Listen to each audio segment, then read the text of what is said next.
美国联邦调查局局长克里斯托弗雷和英国军情五处处长肯麦卡雷姆周三联合声称，中国是最大的长期威胁。英国广播公司在报道中指出，这是这两个情报机构的负责人史上首次联合公开露面。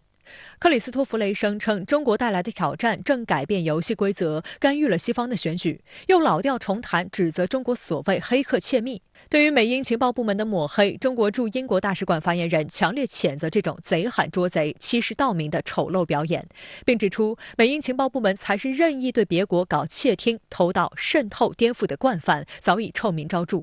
他们散布种种涉华谎言，目的是要抹黑中国政治制度，制造恐华排华情绪，并转移公众视线，以掩盖自身的丑恶行径。事实上，英国军情五处处长肯麦卡雷姆就在周三的联合记者会上承认，他的机构正在进行中的与中国有关的调查是2018年时的7倍。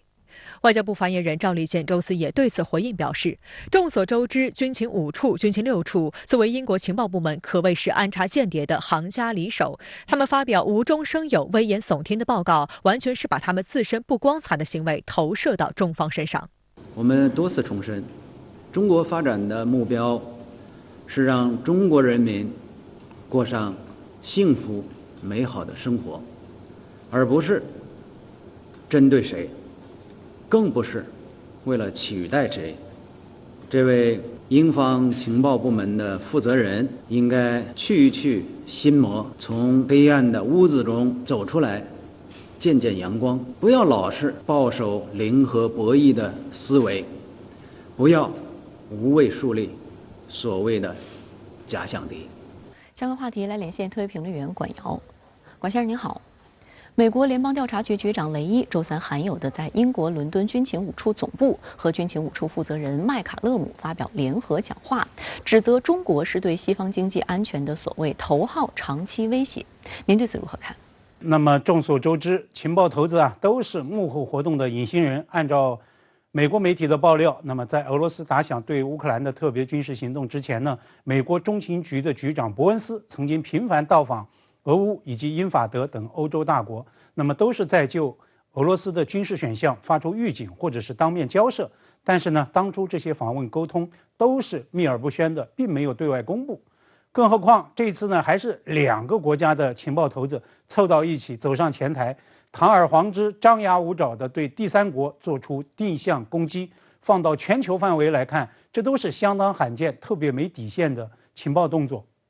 如果我们结合当下伦敦的政坛背景，唐宁街首相府大地震正在发生，约翰逊已经发表了辞职声明，首相任期进入到最后的倒计时。那么如此强烈的首相下课冲击波都不足以冲击到这场蓄谋已久的情报头子的联合讲话，那么足见这场活动它的背景之特殊，安排之非同寻常。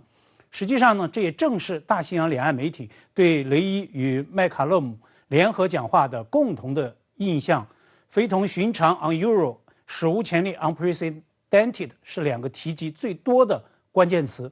英国《卫报》周四报道标题就说，美英情报机构领导人向中方发出史无前例的联合预警，所谓 unprecedented joint warning。那么《纽约时报》周四呢就用 an unusual joint address， 也就是非同寻常的联合讲话来递信，声称雷伊和麦卡勒姆就中国对美国、英国和西方企业的所谓经济威胁发出警告。今天《华盛顿邮报》刊出记者发自伦敦的报道，也特别强调雷伊和他的英国同事罕见的共同出场。所以在我看来，美英情报头子已经在西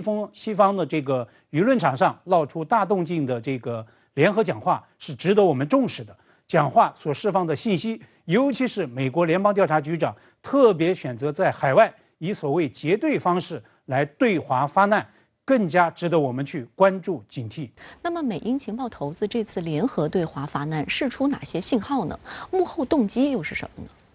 我个人观察，美国鼓噪中国威胁，推进所谓基于实力对华全面竞争。那么雷伊可谓是美国情报机构的首席代言人，而且呢，雷伊他还是获留任的前朝旧官，是所谓 Deep State， 也就是深层国家势力的代表。特朗普执政后期，以史上最烂国务卿蓬佩奥为首的多名美国外交国安高官从各个层面发表涉华攻击性的政策演说。那么，联邦调查局长雷伊也是其中一位。渲染所谓涉华全政府的系统应对，首抛这个提法的正是雷伊本人。今年元月，雷伊在国会听证时也特别表示 ，FBI 针对中国所谓信息和技术间谍行为进行了2000多项的公开调查，大约呢每12个小时就立案一宗。那你说那些个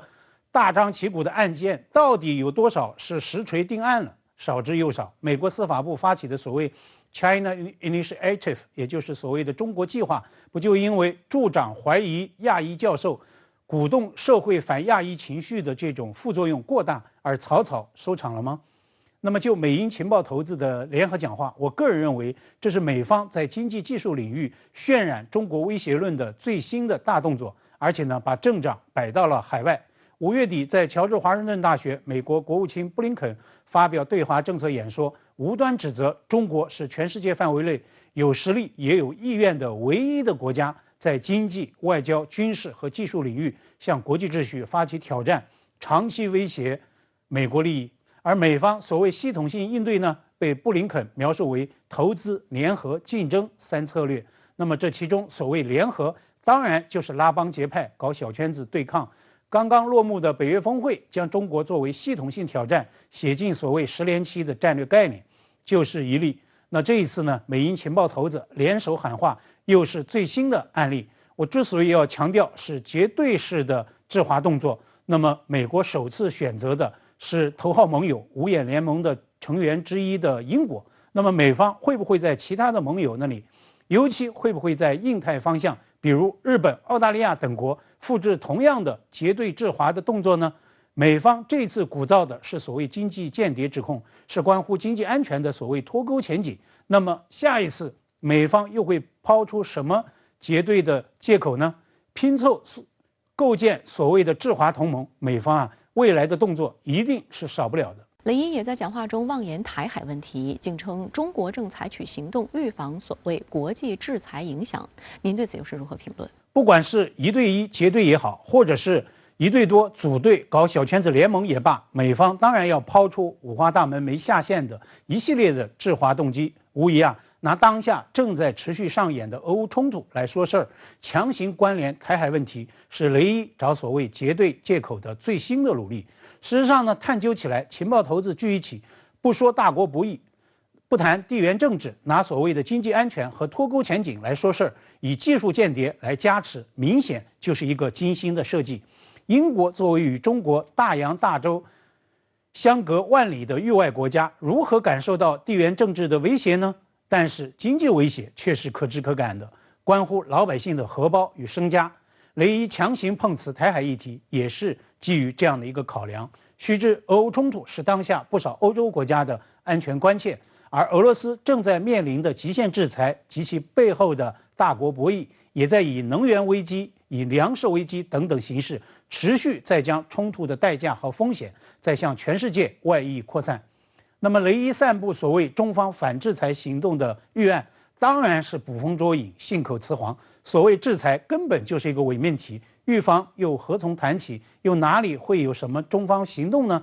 但是我们也要看到，既然布林肯扬言中国有实力在外交、军事、经济、技术等等领域对美竞争，那么美方在经济、技术等等其他领域的恶化压制也一定是少不了的。前段时间美方不是有人在鼓噪吗？一旦武统发生，美方应该在第一时间打击台积电，要防止这家全球芯片巨头落入到中方手中，就是这一危险趋势的印证。现在费伊的最新涉台表态，再次就此敲响了警钟。